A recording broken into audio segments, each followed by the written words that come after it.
चलिए आज अगर 4 सुधरी तो आगे आने वाले समय में 1 साल तब होगा 4 वो 40 को सुधार लेंगे।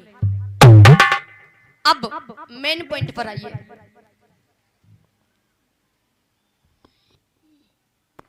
करवा चौथ। अब भैया ध्यान दें, जो माताएं बड़ी प्रसन्नता से व्रत रहती है, करवा चौथ के दिन खाना में क्या बनाया जाता है?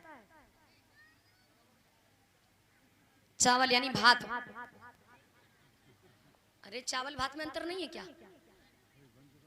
वैसे आप लोग समझते कम है, हंसते ज्यादा है या नहीं? अगर आप लोग हंसो और मैं बताऊं मानो तो मुझे भी अच्छा लगता है। मतलब चावल और भात में अंतर नहीं होता। होता चावल कच्चा होता और भात पका होता। जी, खाना में बनता है बेसन और भात और पूड़ी। और क्यों करवा चौथ का व्रत आप लोग रहती, पर जवाब ये लोग दे रहे हैं। अच्छा, खाते तो यही लोग हैं। अच्छा, मतलब बेसन भात पूड़ी, कुछ मिठाई भी होती है ना। और माताएं करवा चौथ के दिन साड़ी नई पहनती है या नहीं? श्रृंगार नया करती है, चूड़ियां नई पहनती है। यहां तक कि मैंने देखा है पैर के बिछिया भी नहीं दबाती है। मैंने खुद देखा आंखों से। कुछ लोग दबाती है नहीं दबाती है। करवा चौथ का व्रत कोई व्रत नहीं होता। व्रत अभी हम बताएंगे कि व्रत क्या होता है। करवा चौथ जिसे हम कहते हैं, लंका का राजा कौन था? रावण। रावण को क्या कहा जाता? दशकंधर। और क्या कहा जाता?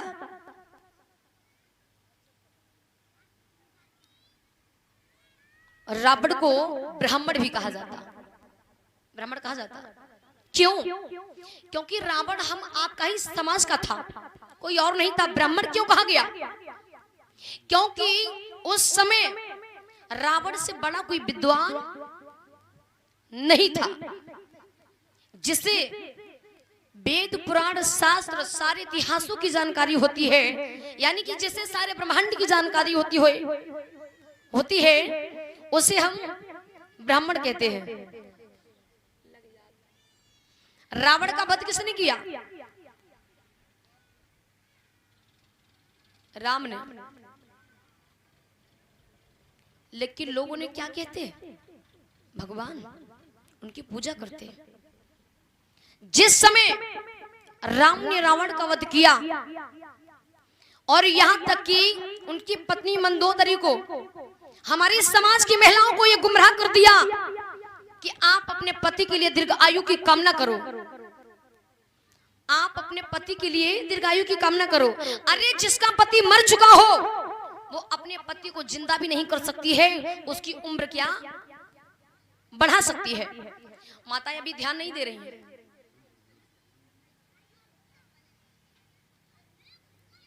तो उसी समय, यानी अब ध्यान दें, जब हम आपके यहाँ कोई खत्म होता है, जब कोई खत्म हो जाता है, अरे क्या कहते, पतरी काढ़ी जाती, पता नहीं कुछ बोलते हैं जी। उस समय उस दिन खाना में क्या बनता है? यही सब कुछ तो बनता है ना।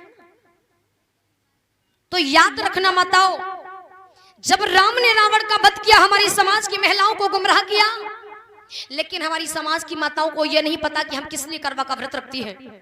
क्या अगर तुम्हारे पति को मार दिया जाए और अगर तुमसे कहा जाए कि दीर्घ आयु की कामना करो, अरे आप तो अपने पति को जिंदा भी नहीं कर सकती है, उसकी उम्र क्या बढ़ा सकती है? तो मैं निवेदन करना चाहूंगी माताओं, जो लोग हमारे महापुरुषों को, हमारे पुरखों को राक्षस समझते थे, जो मनुवादी थे, जो ब्राह्मणवादी थे, यानी कि जिन लोगों ने हम लोगों को गुलाम बना के रखा था, उन लोगों का ये मानना था कि हमारे ही लोगों का मरण और हम लोगों से ही कहा जाए कि खुशियां मनाइए। क्या हमारे घर में कोई खत्म हो जाता है, क्या हम लोग खुशी मनाते हैं? क्या हम लोग धूमधाम से नाचते हैं? क्या हम लोग गाते बजाते हैं? तो याद रखना माताओं, राम ने रावण का वध किया तो हम लोगों को ये बहका दिया कि खुशी मनाओ। तो ये करवा चौथ का व्रत कोई व्रत नहीं होता है। ये करवा चौथ जो है हम लोगों के लिए एक बहुत दुख का समय होता है, शोक का समय होता है, ना कि खुशी का अवसर होता है। तो निवेदन है कि जो माताएं करवा का व्रत रखती हैं वो आज से करवा चौथ का व्रत रखना छोड़ दे। यदि आप अपने पति को जिंदा देखना चाहती है तो, यदि आप अपने पति को चाहती है तो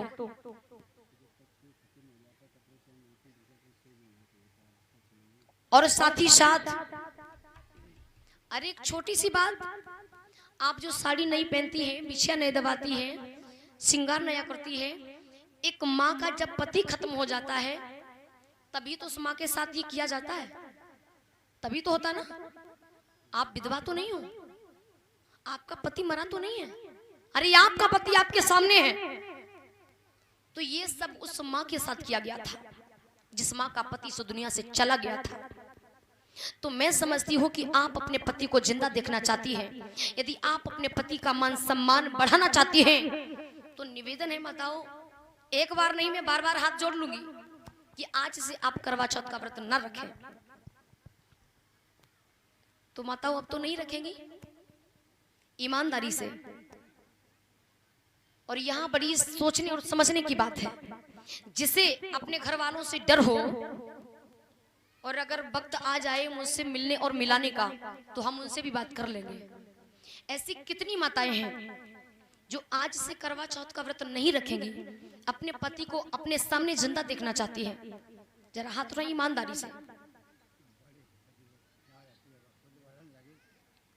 काफी सुधार है, नहीं नहीं काफी सुधार होगा, क्योंकि जानते नहीं थे ना, जब जाके तब सवेरा।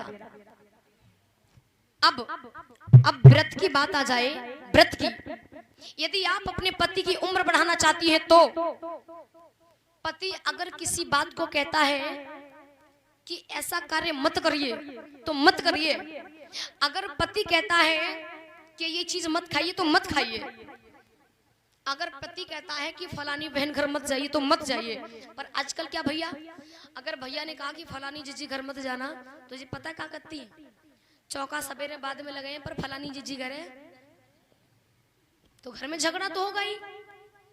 तो मेरा मानना यह है, अगर आप परिवार के लोगों की बात को मान के चलेंगे तो आपके पति की ही नहीं बल्कि आपके पूरे परिवार की उम्र बढ़ेगी। क्योंकि जिस घर में, जिस परिवार में कभी झगड़ा नहीं होता, कभी कलेश नहीं होता, उस घर के लोगों की वैसे ही आयु बढ़ जाती है। और जिस घर में हमेशा कलह कलेश रहता है उस घर के लोगों की कभी दीर्घायु नहीं हो सकती है। बोलिए भगवान बुद्ध की।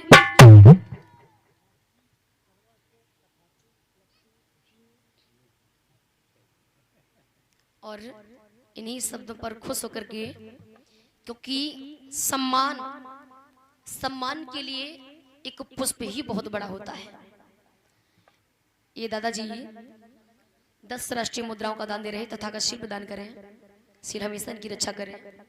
कहीं समझ तो आया ना।